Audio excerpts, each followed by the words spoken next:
Good evening to the audience connected from South Korea. It's 11 o'clock in the evening for them. Buenos días a los asistentes conectados desde México. Son las 8 de la mañana para ellos. Buena tarde a la audiencia conectada desde Cataluña. Son las 3 de la tarde aquí a España. Dir-vos que la sesión en inglés estará accesible y subtitulada en catalán a YouTube. Thanks to all of you who joined us in the first talk of the 2020 Material Farm edition, and welcome all of you who also join us today. Let me remind you that you will be able to see both talks on the Materfad YouTube channel. Our institution, the FAD, promotes best innovative and sustainable practices in the field of design and advanced materials. And after having explored sustainable food, nutrition, tourism, and body line marks in the two first editions of the Material Farm, this year, Materfad proposes to focus on analyzing and understanding through design and craft the opportunities thrown up by territorial resources as a strategy for a new sustainable global economy. As part of the Neomateria exhibition organized by Materfad, together with the Trade, Crafts and Fashion Consortium of the Catalan government, which is traveling around different Korean cities, thanks to the support of the Korea Institute of Design Promotion, Materfad is in touch with cutting-edge Korean and Catalan designers and artisans who have brought to light research projects in materials that will undoubtedly serve as inspiration for many other professionals worldwide. Seeking to gain a broader outlook from a territorial perspective, we have invited Mexican designers and artisans to share their projects too, thanks to the collaboration of the Universidad Autónoma de Aguascalientes. Thanks to the support of the CCAM, today we will celebrate the second and last of the two consecutive talks with the topics Vegetative Alive, moderated by Robert Thompson, Scientific Director of Materfad. He will introduce our speakers. Enjoy the session. Thank you. Hi, everyone, and welcome again to the sessions of Materials Farm. This is the last session, and I want to give you a very warm welcome wherever you're at viewing this presentation. We are actually broadcasting across the world right now in 3 different time zones. And we have the exclusive and distinct pleasure of receiving some speakers that will be talking today about innovation, talking today about ideas, and perhaps even talking about change. Now, I am presenting here from the Materfad. Materfad is a center. We're located in Barcelona, Spain. Our specialty is in understanding materials, cataloging materials, even teaching about materials, and helping big, small, individual personalities towards innovation and application of intelligence through materials. I also want to give a very special warm welcome to our speakers. Today with us we have Laura Campos. Lara, she is a textile artist and designer. She's also a researcher. Her particular fields of interest are within the areas of technology and biology, perhaps the synergies between the two. And her focus is an ecocentric one. Currently, she works at Futures Wardrobe, and she's developing new and interesting applications for the industry and trends. With us today, we also have Sharon Alexandra Moran. She is an industrial designer from Aguascalientes, Mexico. And she will be talking today about a particular area of her specialties, which is the use of organic waste, especially from sectors like the flower industry, gardening, coffee industry, and to see how these materials can be put to use. Also joining us is Young Kim from South Korea. He is a designer. He is the founder and performing the art direction and also the brand identity processes that he founded in 2020, a new company called Young Studio. His particular areas of interest are also distributed in the user interface and user experience. The topic of today is to be talking about something very interesting, which is reality. Reality is shared among the different elements, among the different structures. And there is one element that had been and has been and probably will be one of the dominant players in the material phenomena, and that is carbon. Carbon is a very interesting element because carbon has the distinct ability to form at least 4 connective unions with other molecules. Because of this very interesting geometric advantage, and because of the disposition of the way it connects in a tetrahedral format, has allowed carbon to become a dominant player even in biology. And so from a very kind of deep and philosophical sense, carbon has been the doorway towards intelligent life. And of course, when we speak about carbon, we're also speaking about animation. We're speaking about transformation. We're speaking about scale. And as we'll see today in our different projects, we will have a very good example of this. Plants are at the center of this discussion today because plants are the future. They've always been the future because they've always been the past. Plants produce food. They produce sugars. They produce fatty acids like oils. They also produce different textures and colors. They also produce pigments and medicines. They filter the air. They filter the water, and they give nourishment to the ecological systems, however various they may be. One of the particular aspects, however, of plants is that they produce cellulose. And we will be seeing different applications even of cellulose today in our speakers when they are presenting their projects. So maybe perhaps I could start. Lara, could you describe a little bit your project and maybe why and some aspects that you feel are interesting in your project? Yes. Hi, everyone. Well, in the first place, I think the important thing about the vegetative world is the emotional response and all the how they make us feel as well, and how they make us, or they allow us actually to be alive, because they are the ones giving us the oxygen, right? So, well, should I share with you my presentation?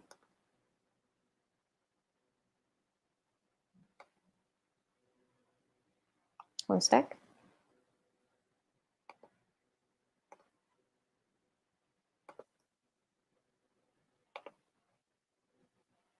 So, well, Robert already introduced me. I go deep into sustainable materials, biodesign and technologies, and also the interspecies interactions. That is my approach. As a material-driven designer, researcher, and textile artist, I try to focus on the emotional response of everything I do. So, well, here are like a few images of different projects where I develop different perspectives on ecocentric design. And well, today we are speaking about vegetative alive. And my proposal is leading to the symbiocene. So Be Grounded is the name of my project. It explores the relationship between humans and other living organisms as an emotional and artistic manifesto through the textiles in this case. And it proposes the exploration of a new habitable space in the form of this woven garment you can see with the growing sprouts. And actually, I propose it as a sensory and interactive experience itself. So it's not just about wearing it, but about growing it as well. Well, here I share with you an excerpt from Encountering the Vegetal Being by Melissa Maria Lindskvist. And I think it matches exactly what I want to transmit with my project. It says art is paramount in this investigation because it allows us to experience, feel, and perform or visualize these alternatives of being, these non-humans. So through art, we can also experience how to engage with plants from another perspective, no? Like non-anthropocentrically. So we can explore the unique place of their being and attempt to avoid the instrumentalization role that we too often assign to them. This experience is something that cannot be done through theoretical imagination alone. So I think like doing this garment is a way of experiences this feeling of being in touch with nature, being in touch with plants, being able to feel and to allow or lead us to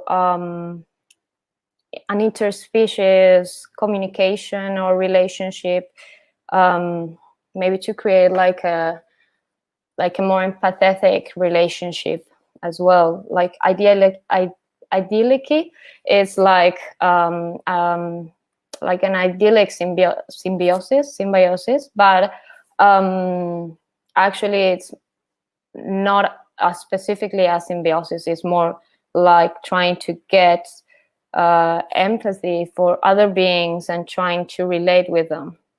So here are some images of the research and development of the project, where you can see like the first samples with a few sprouts growing over there, mixing the wool. Actually, for the materials I use like proximity resources, so I use organic merino wool and different type of seeds depending on the project.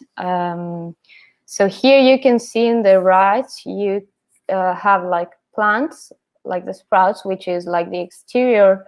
But if you think about that, then the interior has the roots, and that is what is touching our skin. So it works as a third skin that also can work to benefit our physical and like mental well-being as well, no?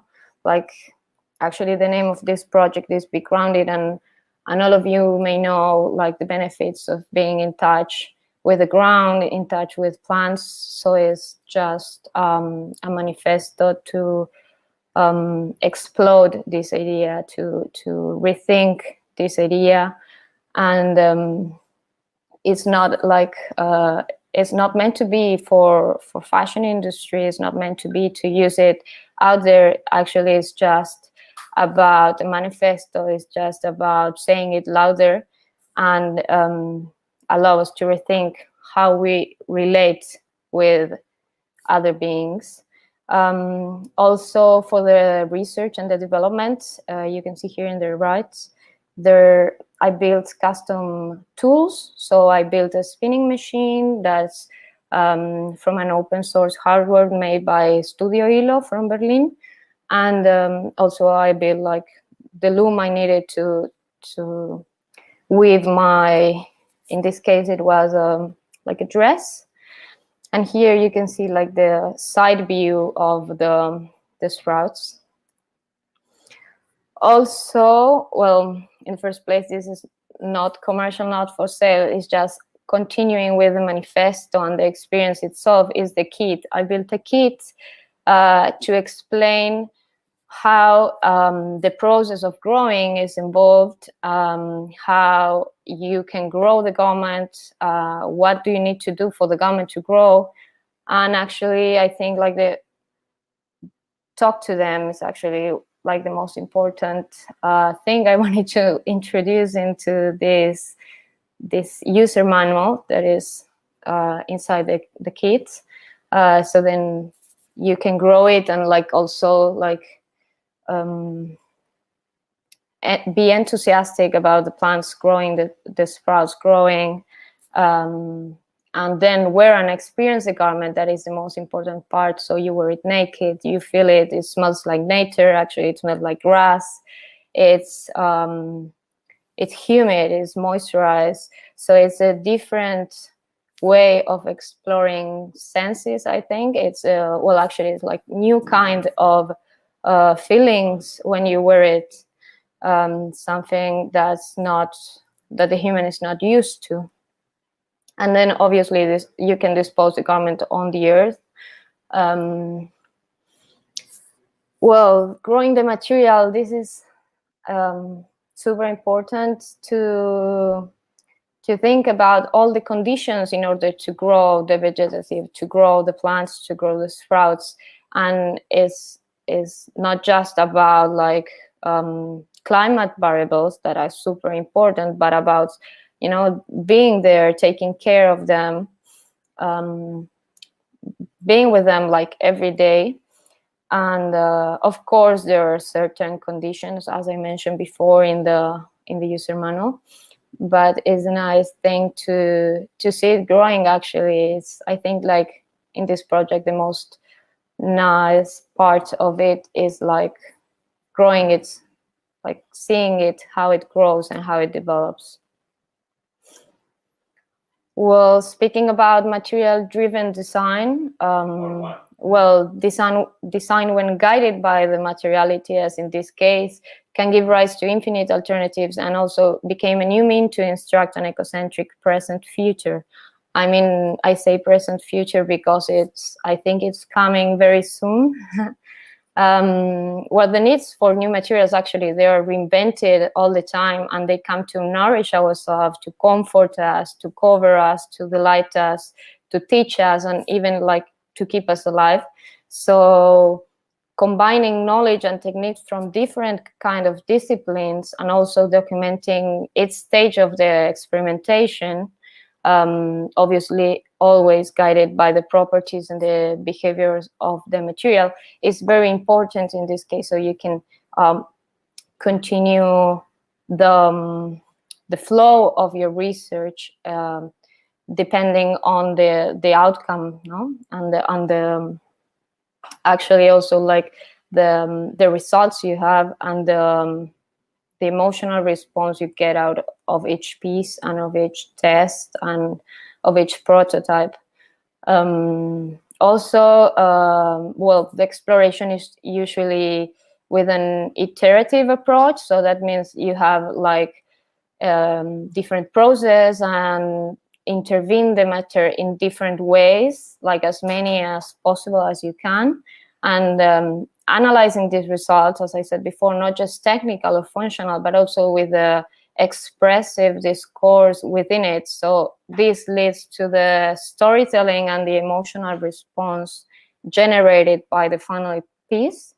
And it allows us actually, and that's the important thing, I think, to rethink the current models that are around us and simulate the alternative futures through art.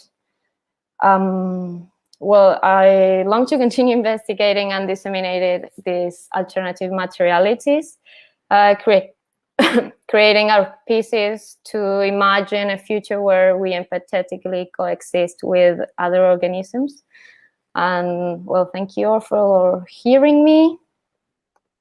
I will stop sharing my screen here. Wow, that was really, really brilliant. Thank you so much, Laura, for all that that viewpoint, that, you know, the far away viewpoint, the big picture, right? This idea of emotion, and that I'm glad you said that word, you know, because emotion is the frontier, perhaps, of the future, right? Is how we deal with things, how we deal with things that die. How do we recover things that die? Do we recover things that die? You know, and if you're awakened from a conscious level, you will start to notice, right, the suffering of the world, the difficulties, perhaps. And if we can align ourselves with that cycle, then perhaps the choices we make will automatically fall into place. Like Sharon, I know you're thinking about this. I know you have thought about this, right?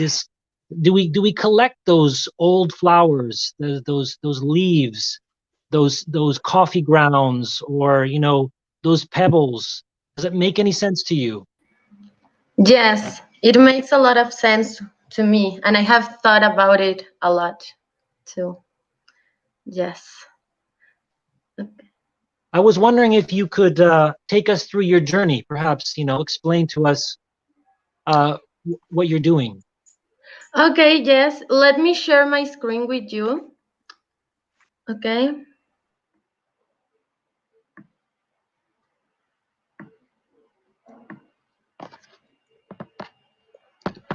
Okay, well, good day, everybody. I am glad to be here to talk about my project. It's about the making of a biocomposite based on organic waste. Okay, I have been researching and making biomaterials since 1 year ago. And when I started, I knew that I wanted my experimentation to be in a circular design structure. Okay, so if we talk a little bit about the circular design and economy structure, we know that this is a system of interactions between the economy and the environment. And it's a very important part, the sustainability of the final product that we design. That's why I chose to make it local and make an environmental contribution. Okay. And well, the objective of my experimentation was to generate a biomaterial through organic waste of local places. This thinking about replacing polyester, leather, plastic, and any synthetic materials in the fashion and design industry. Okay, the waste that was used for the biomaterial was from flower shops like petals and leaves. Also coffee shops, and the coffee waste was used, and also fruit peels from markets, and grana cochinilla, that is a plague bug from cacti. And here, okay, well, the waste was a fundamental part of the physical characteristics and also the formal characteristics. For example, here, we can see the beautiful pattern that was made with the petals and leaves from the flowers. Okay, also here we can see a little bit of the physical characteristics that we got from the material. Okay. Here, by other hand, we have the material of the coffee waste. And here it was more plastic-like. Also, it was harder than the last one that I showed you. And as you can see here, we can appreciate also the textures that we can get from the natural resources. I think that is something amazing, that the natural resources give us like these textures, these formal characteristics so unique. And by other hand, one of my favorite waste, or one of my favorite resources, is the grana cochinilla that is from the cacti, because it gives us a lot of options for the formal characteristics, and also it has a very big impact in the physical characteristics. For example, here in this red material is a thin layer that looks very similar as fabric that you can buy anywhere. And by other hand, we have this purple material that has these two different textures in each side. And actually, the physical characteristics of this material are very similar to leather. And actually, I think the color is also like a beautiful purple, a dark purple, that I think is awesome how the same resource gives us these two different colors and these two different characteristics. At the moment of the process, something very important for me was to make a process very handcraft. You know, I wanted that the resources, the process, everything was so natural and so organic. So we could get this material, these organic materials, as an option to create objects of design or objects of fashion. And the results that I got are, well, actually were really good. We have this material that has different characteristics like elasticity, is waterproof, heat resistance, and also is biodegradability. So here, for example, you can see the physical characteristics. Okay, we can see the resistance of the material. And also, I really like how each material is so unique and so different. We can see it like maybe a mistake of the material, but actually I find it like another characteristic that makes them so unique.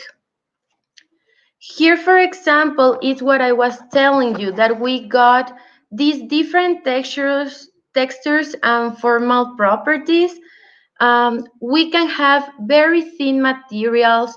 Also, we can have a little bit thicker materials. And I think the most amazing part about making a biomaterial is that you cannot exactly know what are you going to use it for until you got it. So in the moment that you got these materials, you know what can you do with them.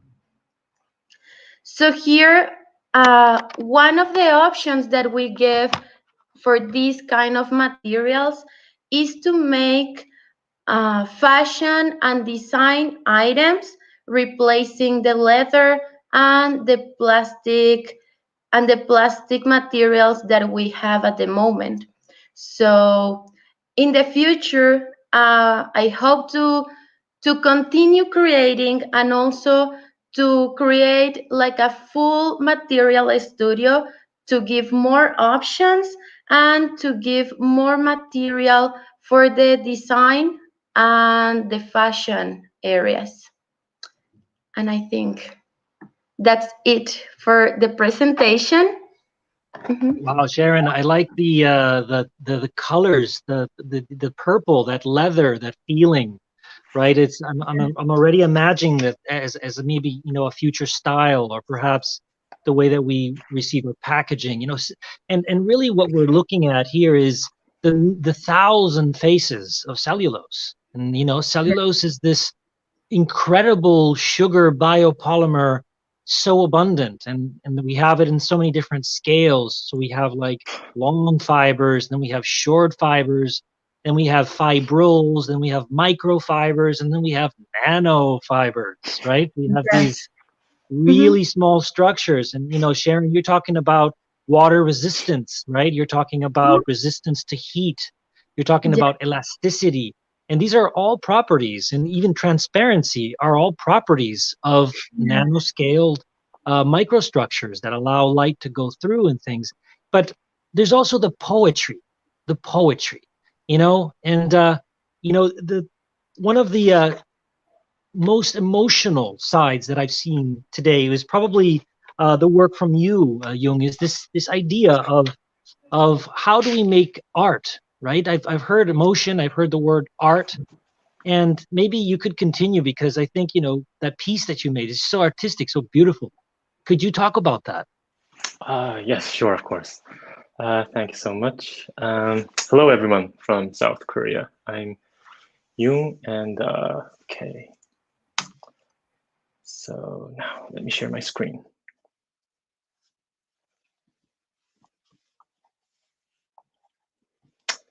So, okay, this was a collaboration project.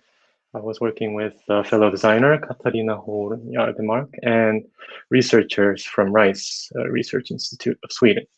And today I will be talking about a project named Water Drops. So, okay, I think I'm starting from the most smallest scale, as Robert just mentioned. So my main material for the project is nanocellulose. It's a light solid substance obtained from plant matter, which comprises nano-sized cellulose fibrils. Basically, it can be produced from any cellulose source material, but wood pulp is normally used. And it shows many different types of properties for various applications. It can be used for like almost everything: food packing, flexible electronics, insulation materials, and really lots more. For us also, before stepping directly into nanocellulose, we were kind of testing various plant-based materials, trying to make different types of bioplastic in the beginning. And then we met this material, nanocellulose. This is the one that we use for the project, CNF, cellulose nanofibrils. It's a gel-type material, and like 99% of it is water. And if you treat the gel and dry it in a very controlled condition, you can get a very even and flat film, which is a good form to measure properties. But however, we wanted to focus more on form giving, and we wanted to be like the whole process to be a very hands-on process. So after many different trials, we got to a quite basic and simple solution, which was using plaster. Plaster has been used for a long time in many different fields to control moist, because of course it absorbs water and dries quickly.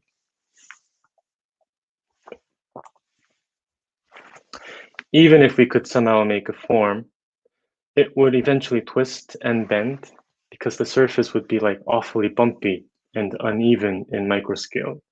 So as you can see in the photo, this chunk becomes a very thin film since 99% of it evaporates. So now the material itself was in the center of the whole process. Exploring what the material is was the main purpose.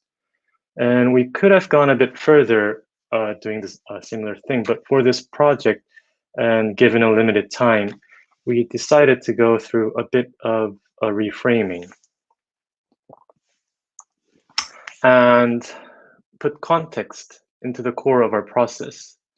I believe that one of the most powerful strengths of design is understanding a context and giving form to it, so that it can invite multiple audiences to engage in a specific situation.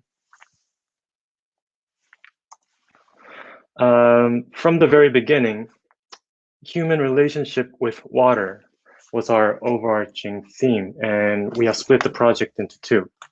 On the bottom left, on form, is more about finding and testing properties of nanocellulose, but focusing on the relationship between form and water at the same time.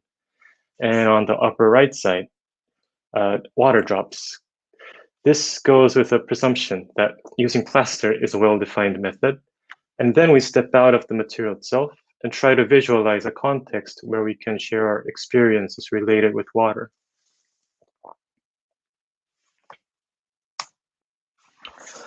To use the world well, we need to relearn our being in it, renew our awareness of belonging to the world. These words from Ursula Le Guin seem to be summarizing our message very well. Within the ecosystem, water is always circulating. It's easy to see the circulations. Raindrops fall and rivers flow. And it's the same for plants. More than 50% of a tree is made up of water. Water is always going in and out of plants. And plants themselves are also in a flowing circulation, growing, dying, and again sprouting. And us humans, we have been capturing and storing these resources, but maybe we are now interrupting and blocking the circulation a bit too much. For instance, plastic has been one of the main materials used as the container. About 60% of our body is water, and we also need water to survive. Maybe we really should try to find ways to flow along with the circulation of nature.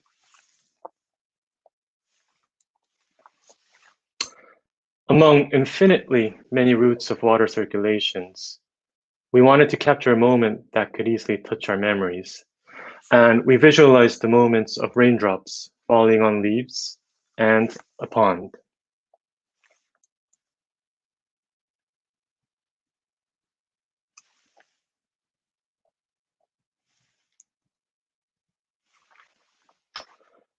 Here, the surface of the leaves are very uneven in microscale. So as the nanocellulose part dries out and gets hard, it gets really strong enough to bend the wires inside, which then turns to this shape, quite similar to a real dry leaf. And as it gets wet, the leaf spreads out again.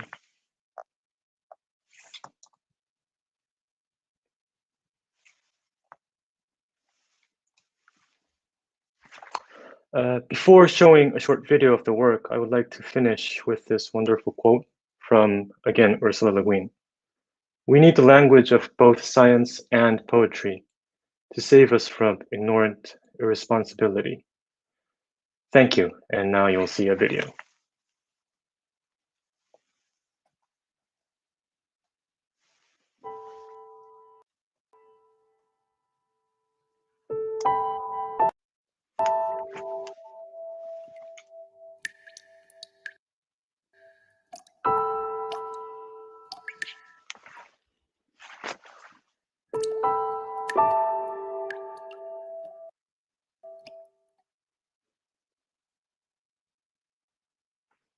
Thank you. Thank you very much, Young. That was amazing.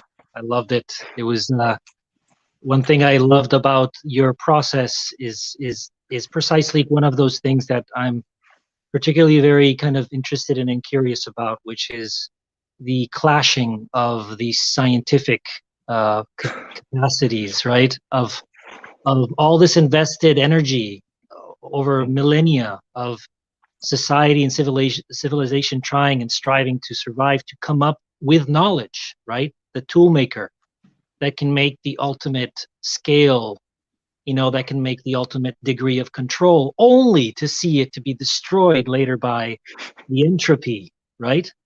And that brings us to this kind of poetic, and I think one very unifying element in all of these projects, which is who's in control, right? And what does that mean? And what does that mean to any one of us as designers, as human beings, or as people who are observing the reality? How much control do we have over things, right? We can take Lara's approach and say, I just plant seeds. I just plant seeds and let nature decide, perhaps, create the beauty that way. Or maybe I am the person that collects what's abandoned, and I remake poetry from that. And I am Mother Nature itself.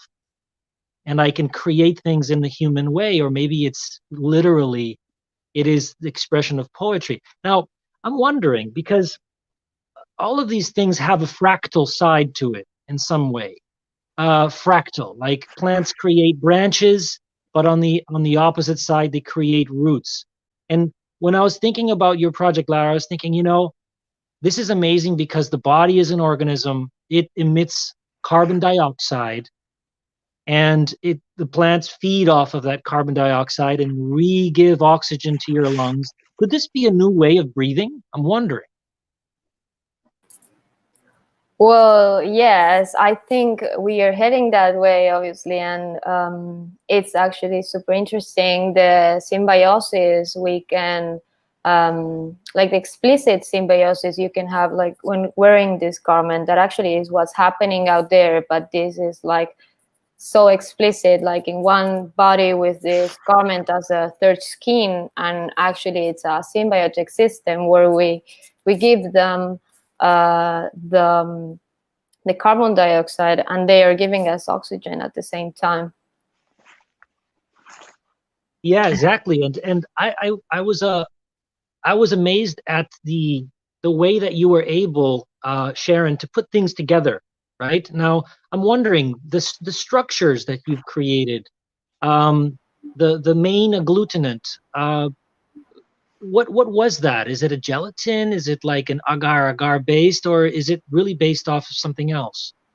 Well, actually, it's very interesting how the natural resources react with the, how to say, like the base, because I have used the gelatin, I have used agar-agar, and I have used different kind of proteins like animal, but also like very vegetative bases. And I think each one gives us like a very different result. And I think that is one of the most interesting parts of the experimentation. So yes, I have used both, like gelatin and agar-agar. Mhm.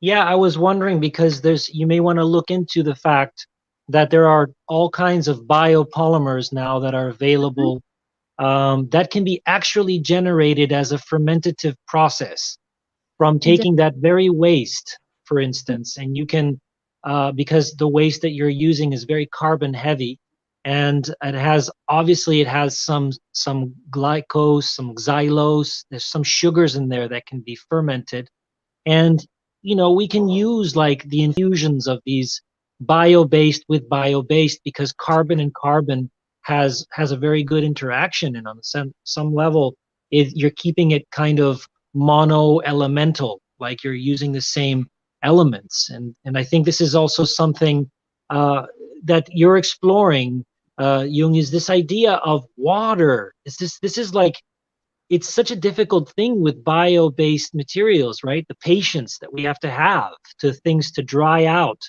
and to lose that natural solvent, the water. Like what was that for you? Like what element does that give you, the water? How did you play with that?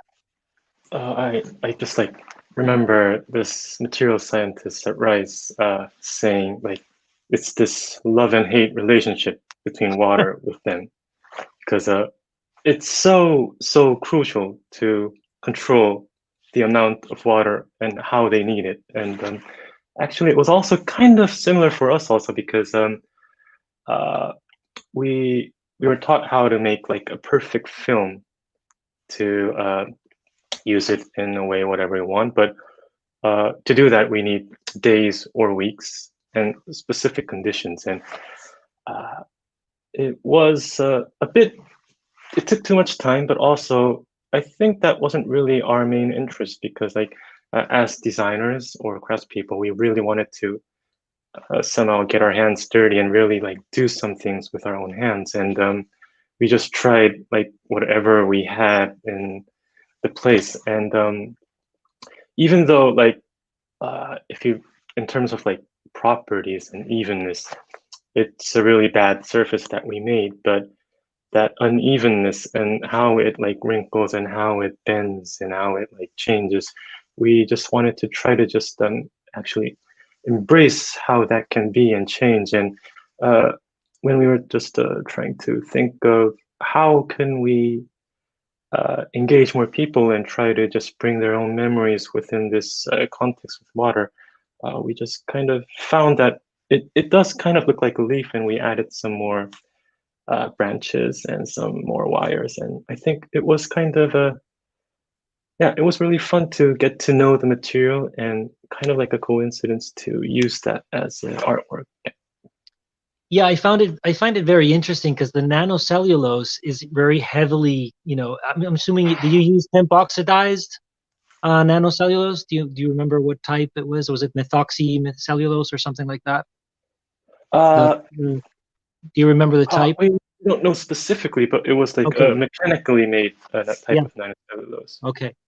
Yeah, there's a teaching in this, which is, you can, cellulose is very hydrophilic. It loves water, and it's because of these chemical bonds that it can create with the polarization, like water's polar, so it creates this. But if we take it too far and we let it solidify, then it becomes water repelling. And I think this is really poetic, right? Because Lara, if we don't feed our plants, what happens, right? They die. You know, they stop being that state of matter. You know, and when you were presenting, I was thinking, well, why stop at clothing? This could be a new way of growing things, like in 3 dimensions, right? Or maybe rehabilitation of a desert. We could lay these flat surfaces and reinstill water. I mean, have you thought of other applications of your project?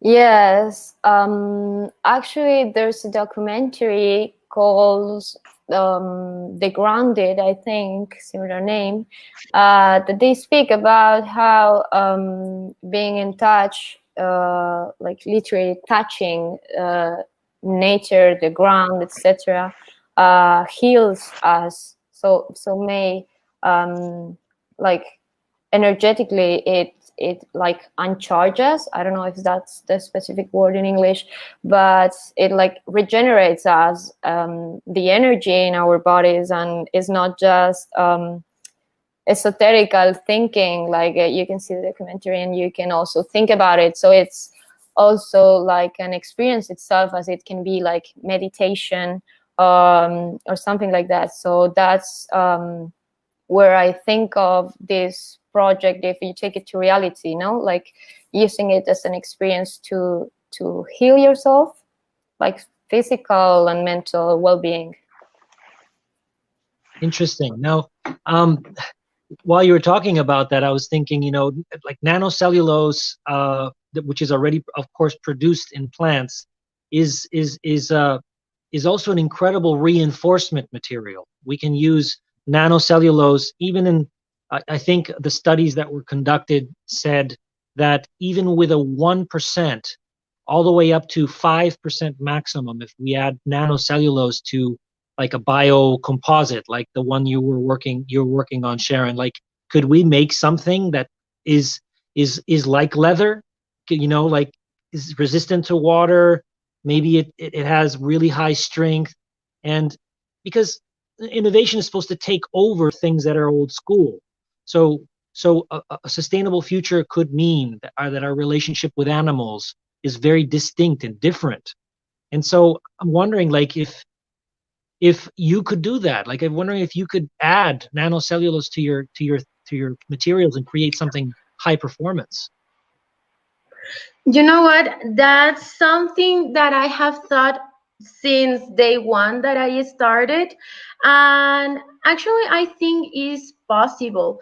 And something that I like that you said, it was like this futuristic material.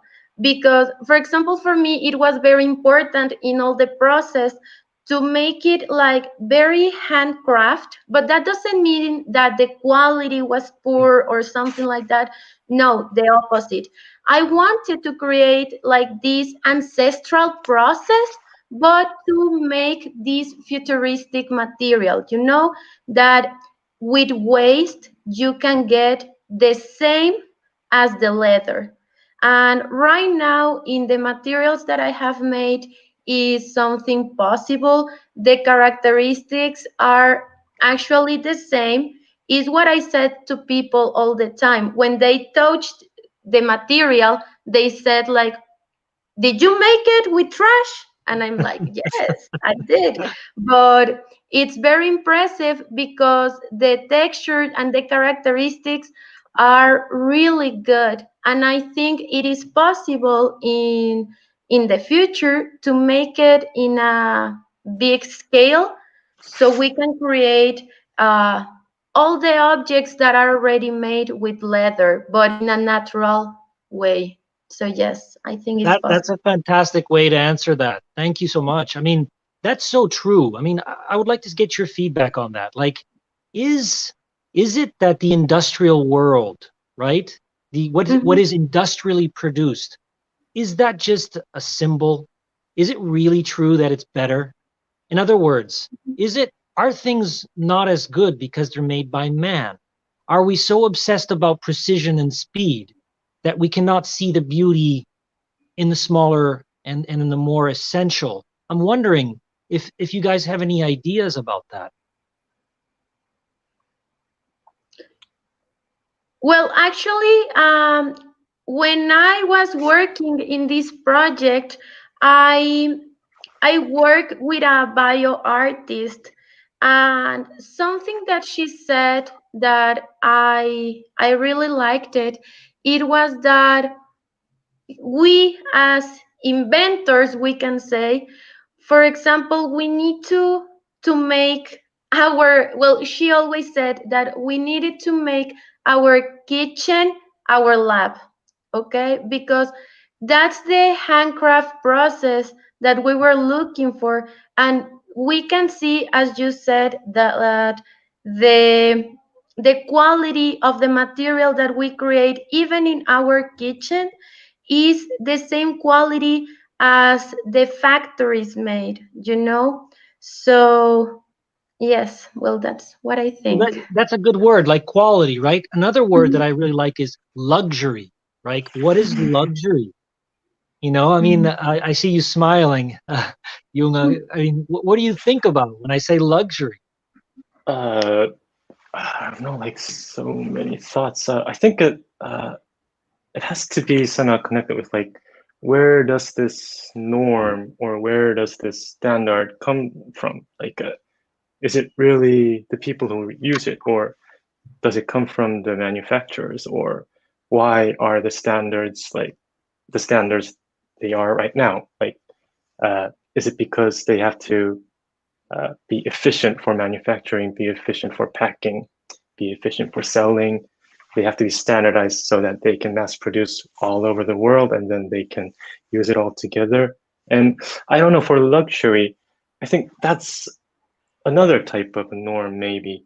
So it can be also like connected with the industry, but I don't know, like it can also be going the other side, because now, like if there's something very unique coming out from a hand, not matching the standard that comes from the industry, I don't know, maybe that can be another type of luxury, but I think it's all connected to the whole system. And if we think about the standards and where they come from, yeah, there's lots to think about. Hmm. Yeah, I think it's a matter of time when they want to do something in series, not just like the quality, but like optimize time and like what is time and why do we need to rush? Or also, like on the other hand, is like these projects and many other projects out there are examples that may empower everyone to build their own things. So you don't need of an industry building something for you, creating something from you always. So there are some things you can do by yourself, even in your kitchen, as Sharon said, like different materials, you can build them yourself and do like your table, your lamp, whatever out of these materials. So I think the focus here is to empower us humans to build whatever we want to build with our hands and feel all these textures and emotions when you are in touch with this kind of different materials. That's nice also, because when I think, for example, me personally, when I think of luxury, I've never been oriented towards like high brands and things of that sort, just because I realized it was a concept. That's an economic concept. For me, like luxury personally is more the idea of time, like having time, right? And not only that, but experiencing that time, right? The like I grow myself, so I know what it's like when you see a seed become a tiny, with the tiny cotyledons, and you see it grow and it's striving and it's rotating towards the sun, right? And it's so beautiful, and and the material becomes an extension of your efforts, right? And I think so we're I wonder, like, you guys are so wise, and I'm really feel honored to talk with you in different areas of the world. I think it's great that this generation is so much more sensitive to things that are real and things that are future based. I'm wondering, do you have any advice for all your fellow designers? What do you think? Any advice?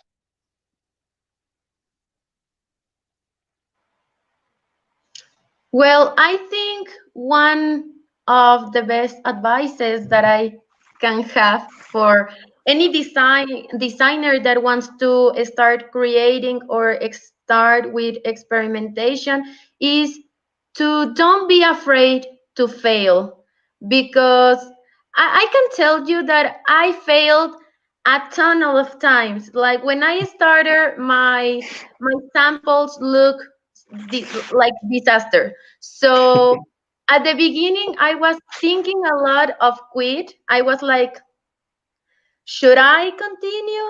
Should I stop? But I I continue because it was something that I was passionate about. And obviously, at the end, I was afraid to fail, but I put all my passion into it and I really believed in my project. And I think that is something that some designers could have, like the fear of failing, and also like don't believe in your own projects. So the advice that I can have is to believe in you, in yourself, and believe in your project, and don't be afraid of failing, because that is part of the process. Yes. I like that. Yep. Yes. Any other advice? Yeah, I really like the advice Sharon just mentioned, and maybe a bit adding on to that. In East Asia, there's a philosophy called Taoism. Maybe some of you might be used to it, and this is a phrase that I really like, and I was just looking up it on my phone. So if I read it, see what is seen, not what you have to see or want to see.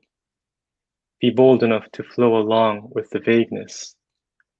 And I think this sentence really kind of awakens me sometimes, because I think it's easy to get used to things that you are like educated, or how other people do, or how other things are, or what others say. And if I think it kind of helps if you're just aware of just like noticing or thinking about, is it really me, or is it really that, instead of just capturing yourself in these norms that are surrounding us. Yeah, I think that could be one thing that I would like to share. Lara, I know you want to say the last words. Yeah, so nice that phrase you read, Jung. Well, I was going to say, I think the opportunity of building a material, of creating a material, of material-driven design, is that you can guide the life cycle of whatever you are creating. So if you're speaking about sustainability, if you're speaking about creating a material, you can guide the life of your material. If it's going to last forever, is the use of that material is going to be forever, or if it's going to be for a while, then you can choose once you know the life you're going to give to your product or to your material, you can choose which materials to get involved with it, which ingredients to use in order for its life to last as it needs to last. And then go back to the earth whenever they are disposed according to the time you're going to use it. We don't need to build objects that last forever if you're going to use them for 10 minutes. So I think that is important to study a lot, see the properties we want to get in our materials, and in that way choose the ingredients we're going to use to create them. I'm gonna say that. Wow. And play around a lot. Yes, ingredients. play. We should play, absolutely. From the background, from the carbon, from the organization, the pattern, the protein, the structure, the intelligence, everything has aligned itself, right? We are the stewards of this world, and so we must take responsibility, but we should do it with courage, because as Terence McKenna once said, nature favors the courageous. Thank you so much, guys. Have a wonderful day. Thank you. Thank you. Thank you. Thank Bye, you. everyone. Have a nice day. Bye.